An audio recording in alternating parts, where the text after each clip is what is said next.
We'll start in about a minute.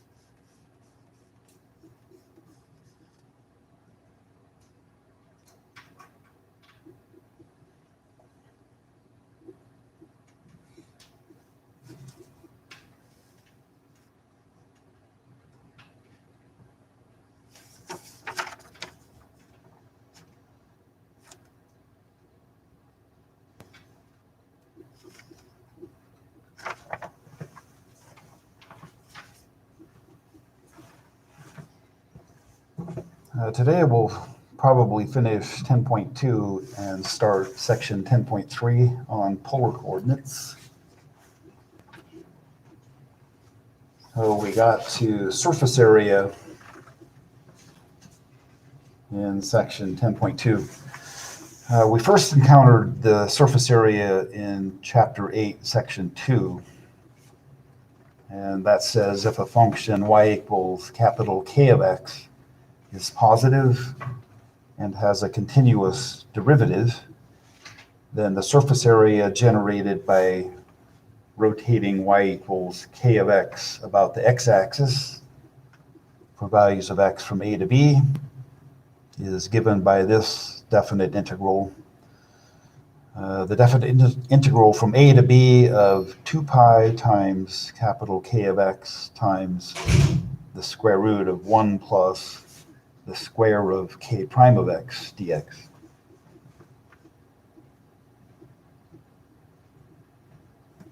So we suppose that the graph of k of x for values of x between a and b is traced once by parametric equations x equals f of t and y equals g of t for values of t between alpha and beta. Then the surface area described above can be found using a definite integral in the variable t. So the surface area is the definite integral from t equals alpha to t equals beta of 2 pi times y, but y can also be replaced with g of t, and then times the square root of the square of dx dt plus the square of dy dt.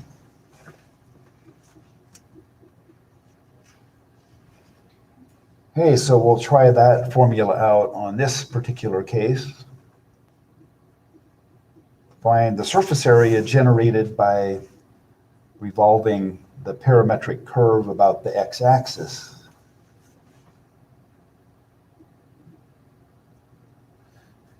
Okay, so the parametric equations are x equals 2t minus 3 and y equals 8 minus 2t. So our g of t is 8 minus 2t. So we need to find the derivative of x with respect to t, and that's just 2. And then the derivative of y with respect to t is negative 2.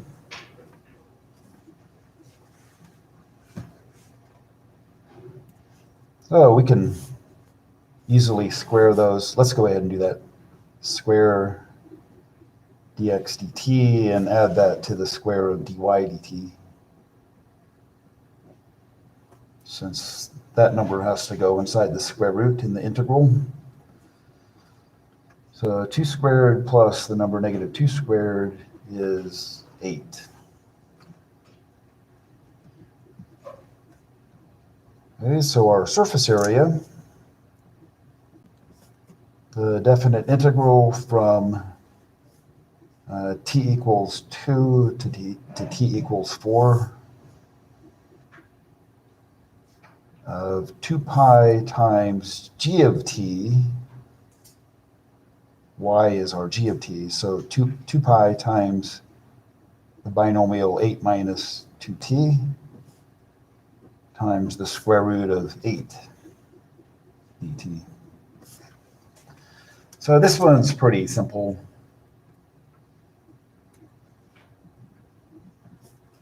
So let's just do a little bit more. The square root of 8 is 2 times the square root of 2. So if I multiply 2 times the square root of 2 times 2 pi, I get 4 pi times the square root of 2, which I can bring out front. 4 pi times the square root of 2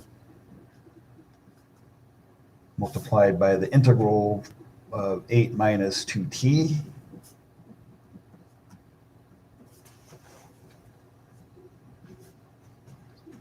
So 4 pi times the square root of 2, I should say an antiderivative of 8 minus 2t is 8t minus t squared. Evaluated from t equals 2 to 4.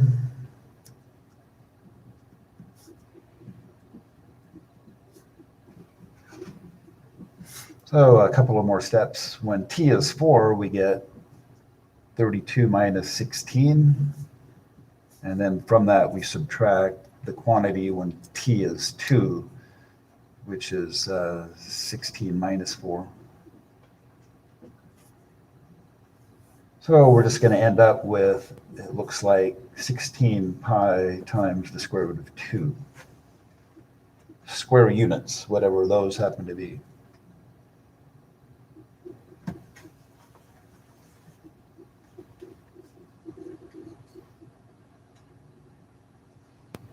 Hey, we'll go ahead and get started on section 3 of chapter 10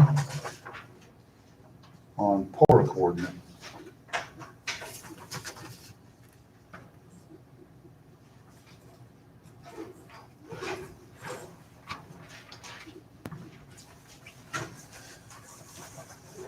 Hey, we start by noting the Cartesian coordinate system is not the only system that can be used to plot ordered pairs of points in a plane.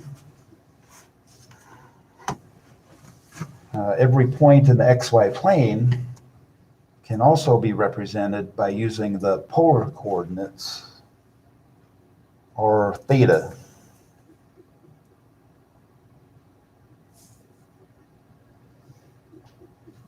So given a point in the xy plane with polar coordinates r theta, the absolute value of r is the distance that the point is from the origin, capital O, or the ordered pair 0, 0. And theta is the oriented angle formed in a well-defined way by the positive x-axis or polar axis and the line that passes through the origin and the point. If this is the first time you've encountered polar coordinates, you might have seen it in trigonometry. But if it seems a little bit murky when we start drawing pictures, it should clear up.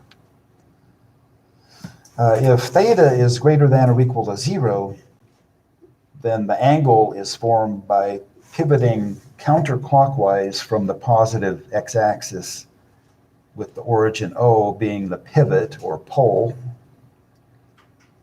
So if theta is positive counterclockwise, if theta is less than 0, then the angle is formed by a clockwise pivot.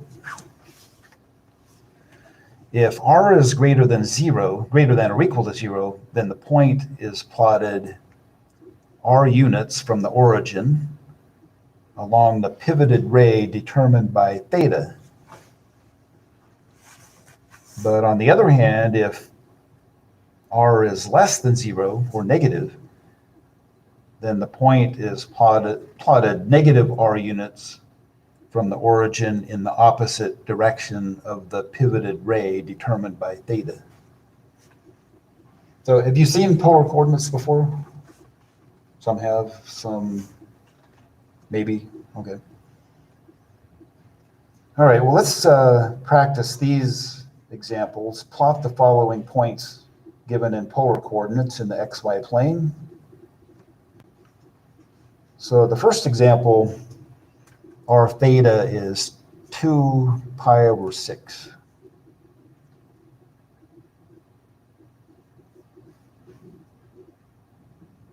So theta is positive. The positive x-axis is called the polar axis. So from the positive x-axis, we move counterclockwise pi over 6 units, which is equivalent to 30 degrees. So this is about pretty close to pi over 6. And then the value of r is positive 2. So along this line formed by pi over 6, we count 2 units and plot the point. So the distance from the origin to that point is 2, and it's formed by this angle pi over 6.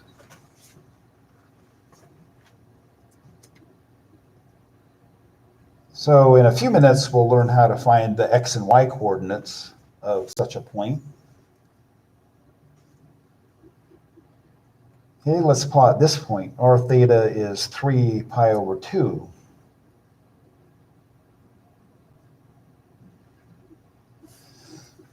The angle is pi over 2, so counterclockwise pi over 2. We're just looking at the y-axis. And then the r value is positive 3, so we just count 3 units along the positive y-axis, and we get this point.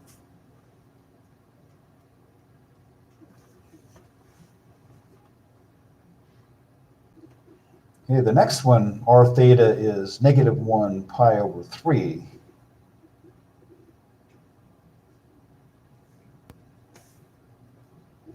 So where is that point going to end up? You can say, in generalities, in the xy plane, we have 4 quadrants. The first quadrant is the upper right portion, and then counterclockwise, the second quadrant is the upper left quadrant. The third quadrant is the lower left, and the fourth quadrant is the lower right. So where is this point? Yeah, it's in the third quadrant. The angle is positive pi over 3. So this is the angle pi over 3.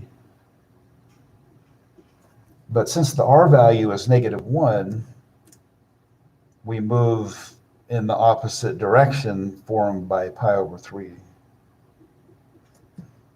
And we go 1 unit. So this is the point in the third quadrant. So the length of this line segment from the origin to that point is 1.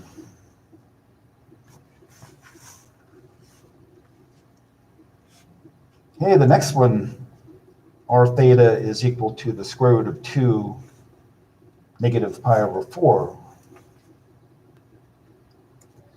Okay, so this time theta is negative. So from the polar axis, we move clockwise pi over 4 units. The value of r is positive, so we're just going to move a distance of the square root of 2 along this angle, negative pi over 4. So the distance from the origin to that point is the square root of 2.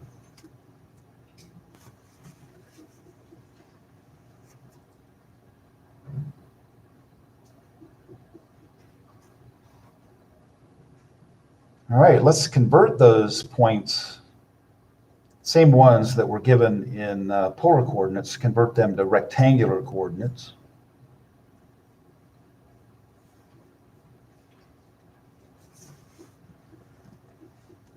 So we can just use in a lot of cases, just right triangle trigonometry. So in this first one, when r theta is 2 pi over 6, I'll just construct the right triangle. The angle is pi over 6. The length of the horizontal side of this right triangle is the same as the x-coordinate of that point. And the vertical side is the same as the y-coordinate. Okay, so we know that cosine of pi over 6 in a right triangle is the adjacent side divided by the hypotenuse, so x over 2.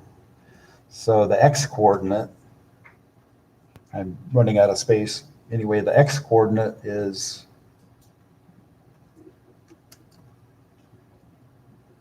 2 times cosine of pi over 6, but cosine of pi over 6 is the square root of 3 over 2. So the x-coordinate is the square root of 3, right?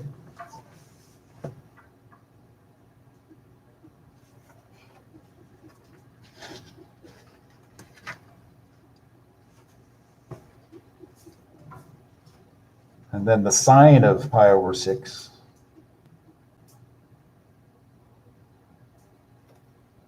is opposite over hypotenuse, or y over 2. So the y-coordinate is 2 times sine of pi over 6. Sine of pi over 6 is 1/2. So the y-coordinate is 1. So the x-coordinate is the square root of 3. The y-coordinate is positive 1. So I can get a bigger piece of paper if this is not adequate. So are you following it okay, even though it's all crunched up in there?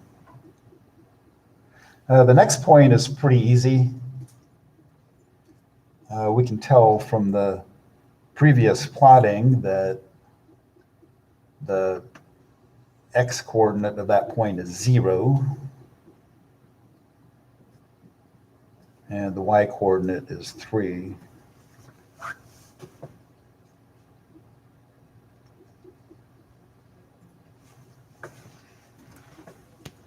So maybe for the next one, I'll use more paper. So the next point,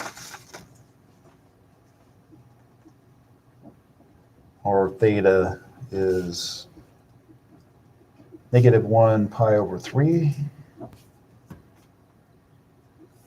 So this point is in the third quadrant. So pi over 3, but then in the opposite direction, a distance of 1. So we can construct a right triangle to help us if we want. If we just use a reference angle, so this is pi over 3, the measure of this angle is pi over 3.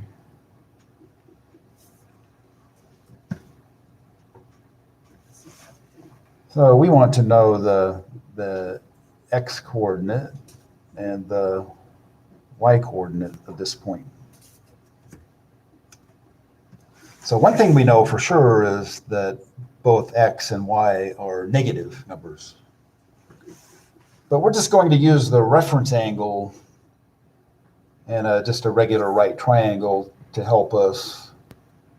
So if we ignore the fact that this is in the third quadrant and just look at the right triangle, then the cosine of pi over 3 is equal to adjacent over hypotenuse, or x over 1. So x is cosine of pi over 3.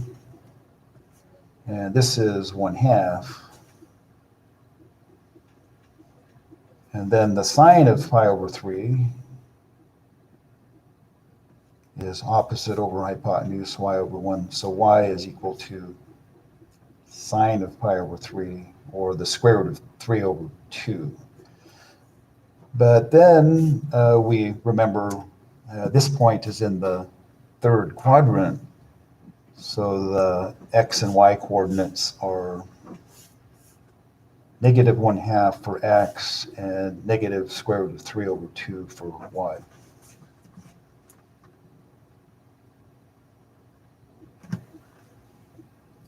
In a few minutes, we'll find a more efficient way to go about finding the x and y coordinates.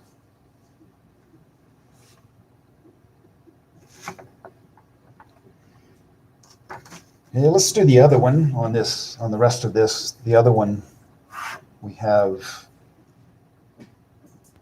the polar coordinates r theta, square root of 2 for r, and negative pi over 4 for theta.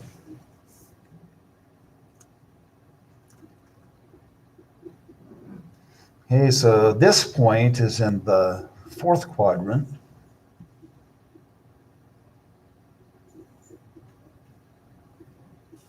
So this is pi over 4, square root of 2.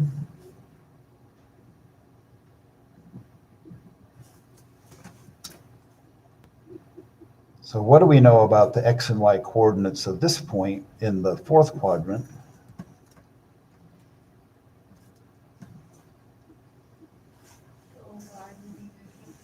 Yeah, the x coordinate will be positive and the y coordinate will be negative. So we will remember that, but for now we'll just use this right triangle with the reference angle pi over 4. The cosine of pi over 4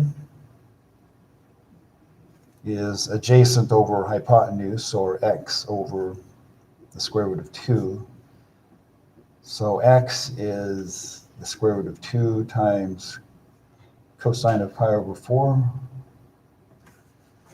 And cosine of pi over 4 is 1 over the square root of 2. So the square root of 2 times 1 over the square root of 2 is 1. And then the sine of pi over 4 is opposite over hypotenuse. So y is equal to the square root of 2 times sine of pi over 4. The sine of pi over 4 is also 1 over the square root of 2. So the square root of 2 times 1 over the square root of 2 is also 1. But then we remember we're in the fourth quadrant, so the x coordinate is positive 1 and the y coordinate is negative 1.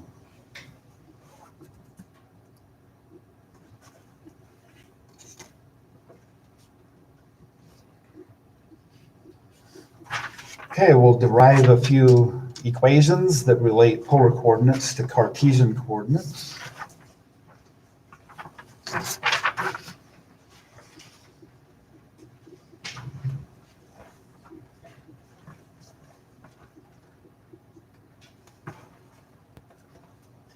Oh, we'll just use a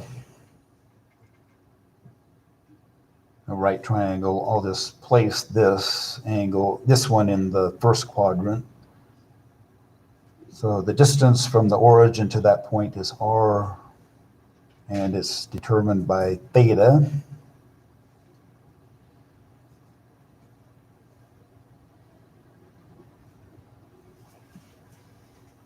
So the x and y coordinates in rectangular coordinates is x, y. So what do you think? What do you think the equations are going to be that relate polar coordinates and Cartesian coordinates?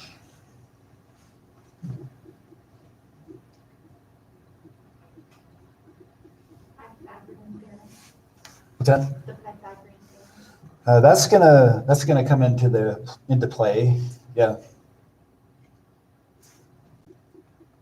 Yeah. Well, why don't we do that one to start with? The Pythagorean Theorem: x squared plus y squared equals r squared. That's going to always be true. What else? Yeah. I can't hear either one of you anyway, so. That theta should equal the inverse tangent of y over x. Yeah, tangent of theta is equal to y over x. That's another equation. Tangent of theta equals y over x. And as you remember from trigonometry, whenever you use this, you have to keep in mind what quadrant theta puts you in so that you can make appropriate adjustments as needed. Okay, a couple more equations.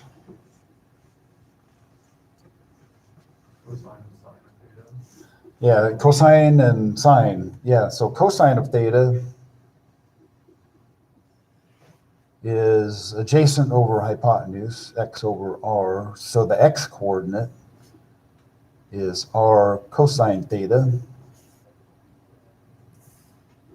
And then sine of theta is opposite over hypotenuse, y over r. So the other equation is y equals r times sine of theta.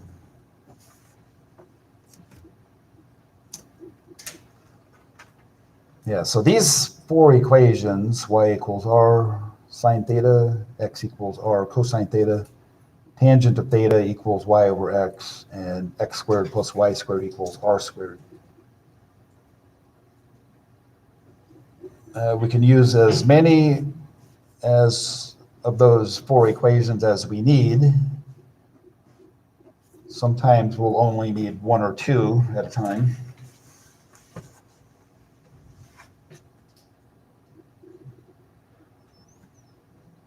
Okay, now we'll look at how to graph polar curves.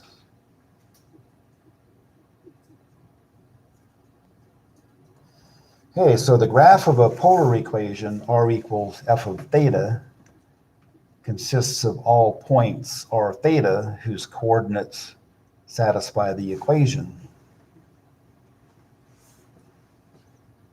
So here's our first one, our graph r equals 5. Well, theta doesn't appear at all, but the fact that one of the variables isn't present is not a new concept. I mean, we've encountered that before, that kind of thing before. So what do you suppose the graph of this looks like in the xy plane? Presumably that would be that theta just equals 0. So would that make it just like a line from the origin to x equals 5? What do you mean by line? Like a straight line? Yes, or well, no, rather, would it just be a point at x equals 5? I'm throwing out suggestions here. Yeah, there is. That's one of the points. That's one of the points on the curve, r equals 5. This occurs when theta is 0. The fact that theta is missing means, you were going to say? Would it be a circle? Yeah, it's going to be a circle with radius 5, centered at 0, 0. So just as a something to relate to, if you had to graph, say, y equals 3 in the xy plane, what kind of line is it? It's horizontal. The variable x is missing.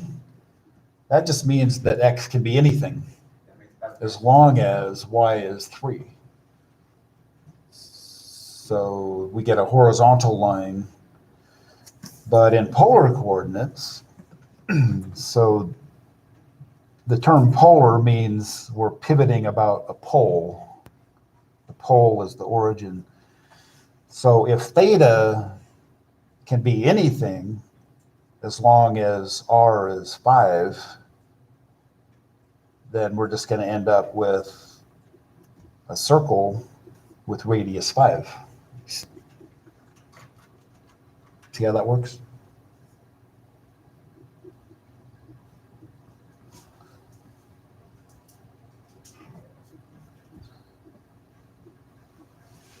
Okay, so circle of radius 5. So pretend like that's a circle.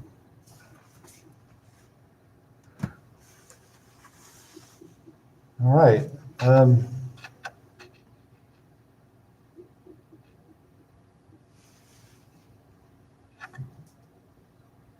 Maybe we'll come back to, I had another thought. We'll come back to it later. Let's go on to this one. Graph theta equals pi over 3. So in this polar equation, r is missing. So theta is always the same, pi over 3. So what do we get when we graph theta equals pi over 3? A line that goes from 0 to the degree of pi over 3 for all the r. Yeah, it's r can be any number, positive or negative, as long as the angle is pi over 3. So pi over 3 is about 60 degrees. Well, it's exactly 60 degrees, but it's about that much in this picture. So r can be anything. R can be positive, any positive number. R can be 0, r can be negative. So if r can be anything, then we get the straight line that is determined by theta equals pi over 3.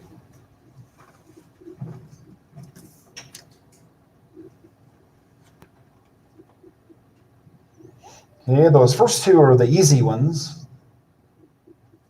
The next one, r equals 3 times sine of theta.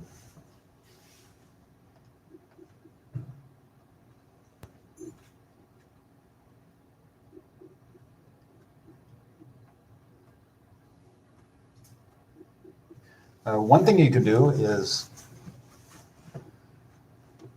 you can create a table of theta values and r values and then plot them and then afterwards connect the dots. But there's a nicer way to graph something like this. If we graph r equals 3 times sine of theta in the Cartesian plane, where the horizontal axis is theta and the vertical axis is r.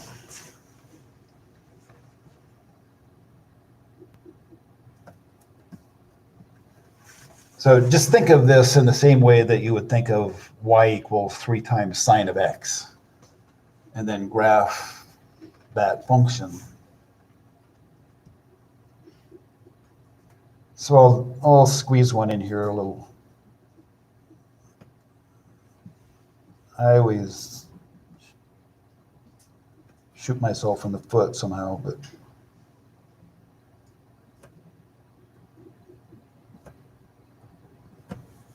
so if we graph one period of r equals 3 times sine of theta in the Cartesian plane, theta for, instead of x, we have theta, instead of y, we have r.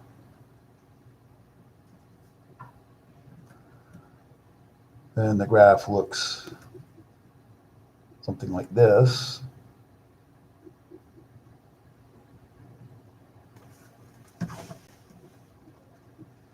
Okay, then in the xy plane, where the positive x-axis is the polar axis, we'll plot our theta values. So when theta is 0, r is 0. So this is a point on the graph.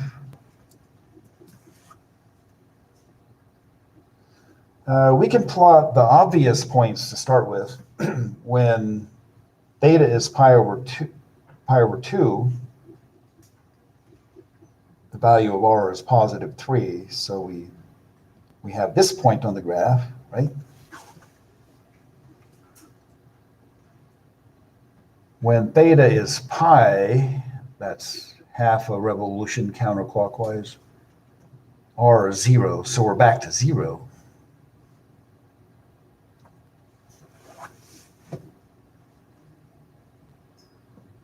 Let's discuss what happens between pi and 3 pi over 2.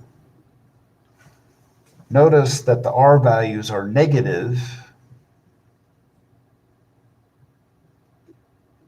So if we go all the way to 3 pi over 2, so if theta is 3 pi over 2, where's the point on the graph? Since the r value is negative 3, remember what we do? If theta is 3 pi over 2 and r is negative 3, we move 3 units in the opposite direction from the origin. So we're back up to this point. And then at 2 pi, 1 complete revolution, the r value is 0 again. So in this case, everything is going to get traced out between 0 and pi. From pi to 2 pi, it just retraces the curve that we got from 0 to pi in this case. So we want to figure out what happens to the r values between theta equals 0 and theta equals pi.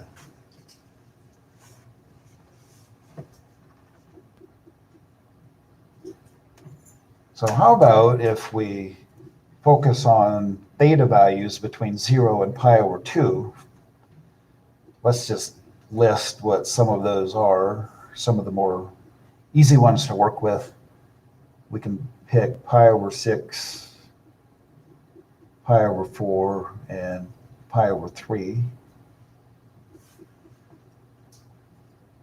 And then the r values are 3 times sine of theta. So when theta is pi over 6, the r value is 3 times 1/2, or 3/2. When theta is pi over 4, sine of pi over 4 is the square root of 2 over 2, or 3, and for this one it's 3 times the square root of 2 over 2. And then for pi over 3, sine of pi over 3 is the square root of 3 over 2. So we get 3 times the square root of 3 over 2. So those are the r values. So pi over 6 is the 30-degree angle. Pi over 4 is 45. Pi over 6 is 60. Okay, so when theta is pi over 6, the r value is 1.5. So it's about right here. My graph is not going to be very good, but it's right in there somewhere.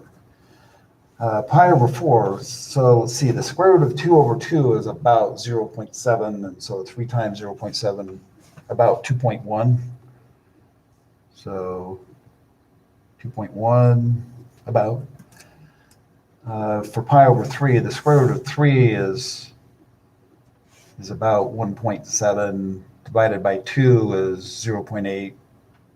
So 3 times 0.8 is about 2.5, right? So about 2.5. So any conjectures on what the graph should look like for values of theta between 0 and pi over 2? Well, it's supposed to be a half circle.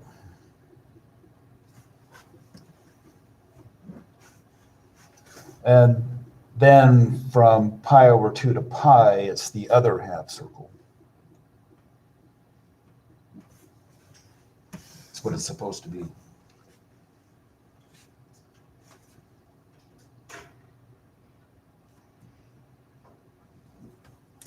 So do you believe that?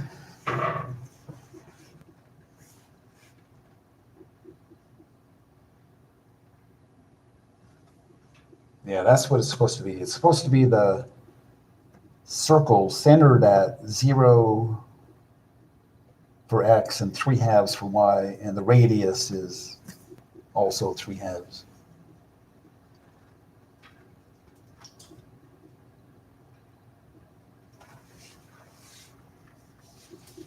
Okay, let's look at another polar curve.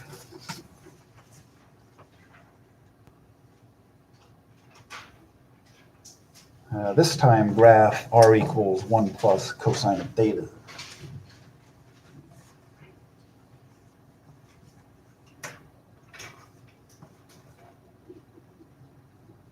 Okay, we'll do the same thing that we did last time.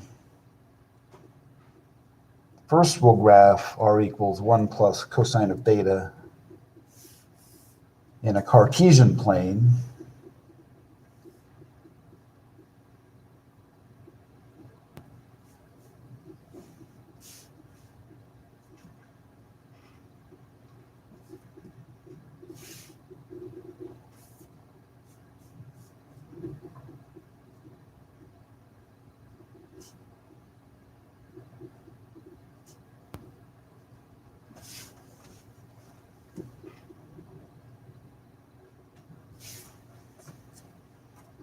Okay, when theta is 0, cosine of theta is 1. The r value is 1 plus 1, or 2. Cosine of pi over 2 is 0. And so 1 plus 0 is 1. Cosine of pi is -1. The r value, 1 plus -1, is 0. 3 pi over 2. Cosine of 3 pi over 2 is 0. And the r value, 1 plus 0, is 1. And then cosine of 2 pi is 1. 1 plus 1 is 2. So this is one cycle of this cosine. Oops. I'm way off. Something like that. Okay, so we'll use this graph to sketch a graph of the polar curve.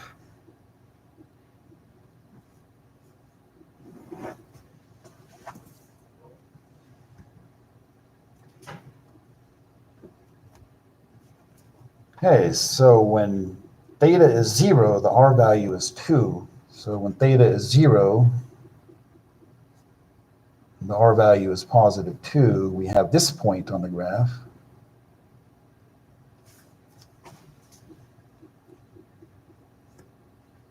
At pi over 2, the r value is 1.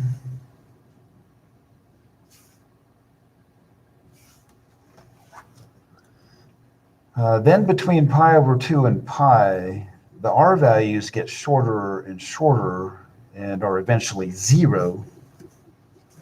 So when we're all the way to pi, the r value is 0.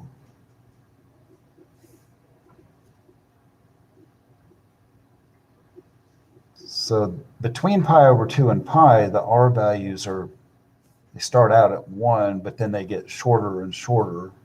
So the curve is going to look something like this between pi over 2 and pi. Between 0 and pi over 2,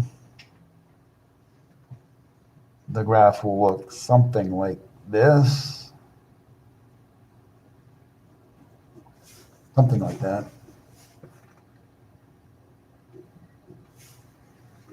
Okay, then between pi and 3 pi over 2, So this is just symmetric to what we saw between pi over 2 and pi. At 3 pi over 2, the r value is 1. So when we go 3 pi over 2, we move in the direction of 3 pi over 2, 1 unit. And in between pi over 2 and, between pi and pi over 2, we have the curve looking something like this. And then between 3 pi over 2 and 2 pi, the r values increase from 1 to 2. So this is supposed to be this bottom half is a mirror image of the top half. I have to tell you that because it doesn't look like that when I draw it, but this is roughly what the graph looks like. This is referred to as a cardioid because it sort of resembles a heart. That's the idea.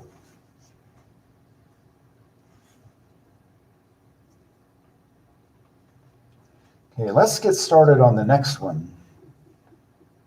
R equals 2 times cosine of 3 theta.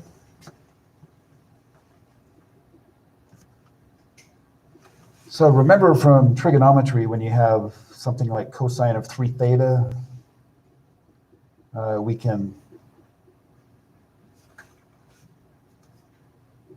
we know that one period of cosine of 3 theta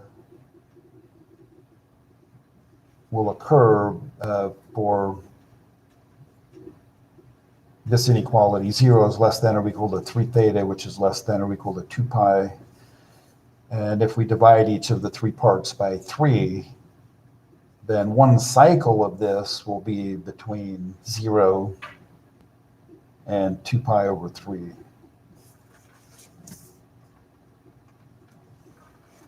However, when graphing polar equations, sometimes we'll need more than one period of this function. In the Cartesian plane, one period of this function is 2 pi over 3. But when we're graphing polar curves, sometimes we'll need to go all the way to 2 pi. Whereas other times, like we saw in the example before the previous one, we had a complete polar curve just between 0 and pi. It's a case-by-case thing. I think that it's been worked out scientifically, but I don't know exactly what that is yet. So what we'll try to do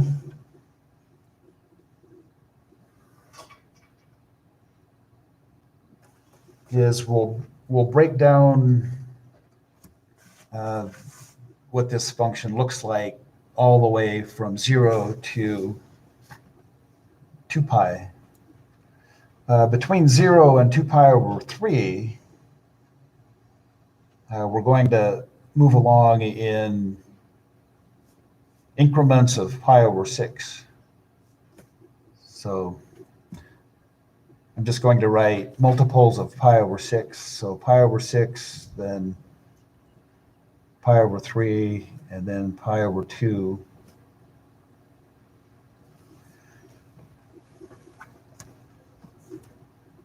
And then 2 pi over 3. So let's see, 1, 2, 3, 4, then 5 pi over 6, then pi, 7 pi over 6,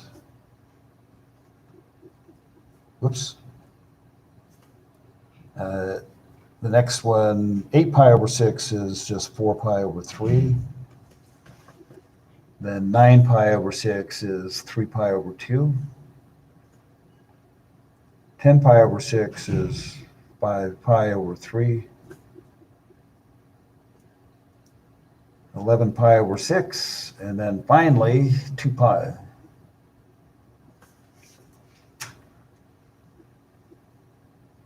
So if I didn't miss anything, we're going, for this function in the Cartesian plane, r theta, we're going to get 3 periods of this function. So this will be the last thing I do, not in my life, but today. So we'll graph this, 3 periods.